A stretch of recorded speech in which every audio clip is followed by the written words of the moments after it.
আসসালামু আলাইকুম সুপ্রিয় দর্শক, যারা তরুণ উদ্যোক্তা রয়েছেন, চাইলে আপনার বাড়ির সামনেই এই যে বিভিন্ন ফুলের চারা অথবা ফলের চারা অথবা ভেষজ গাছের চারার নার্সারি দিতে পারেন। বর্তমান সময়ে যে কেউ চাইলে অল্প পরিসরে 150 থেকে 200 চারা, বিশেষ করে আঙ্গুর, আপেল, আম, কাঁঠাল, লিচু, সফেদা, আমলকি, বিভিন্ন দেশি বিদেশি ফলের চারা আপনি সংগ্রহ করে এগুলো বিক্রি করতে পারেন।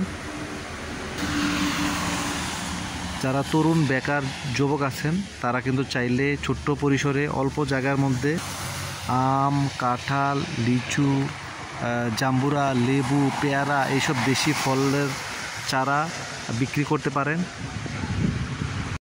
করে ফুলের চারা, গোলাপ ফুল, হাসনেহেনা, পাতাবাহার বিভিন্ন সংগ্রহ রয়েছে।